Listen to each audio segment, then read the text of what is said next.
বাংলাদেশ একটি দেশ যেখানে 18 কোটি মানুষ হৃদয় দিয়ে ভালোবাসে ফুটবল। আর এই ফুটবল প্রেমী জাতির হৃদয়ে আজ যে নামটা স্বর্ণাক করে লেখা, তিনি হলেন জামাল হ্যারিস ভূঁইয়া। জন্ম ডেনমার্কে 1990 সালের 10 এপ্রিল। ছোটবেলা থেকেই ফুটবলের প্রতি ভালোবাসা ছিল প্রবল। তিনি ইউরোপিয়ান মানের ট্রেনিং পেয়েছেন, খেলেছেন ডেনমার্কের যুব দলে। তবে তার হৃদয়ের এক কোণে সবসময় একটা দেশ জায়গা করে নিয়েছিল, তার নাম বাংলাদেশ। মায়ের মুখে শোনা দেশ, বাবার রক্তে বহমান ইতিহাস, সেই নারীর টানে একদিন ফিরে এলেন এই মাটিতে।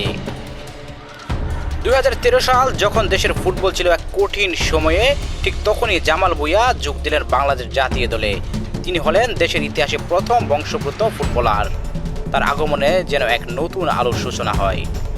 শুধু নিজের জন্য খেলেননি তিনি লড়েছেন দেশের ফুটবলের মান উন্নয়নে। তিনি দেখিয়েছেন বিদেশে থাকা তরুণরাও চাইলে দেশের হয়ে খেলতে পারে, দেশের পতাকা তুলে ধরতে পারে।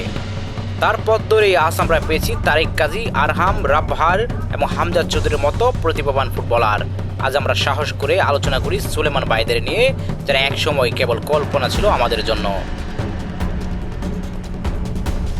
জামাল ভূঁইয়া শুধু মাঠের খেলোয়াড় না, তিনি একজন নেতা। জাতীয় দলের হয়ে 70টির বেশি ম্যাচ খেলেছেন।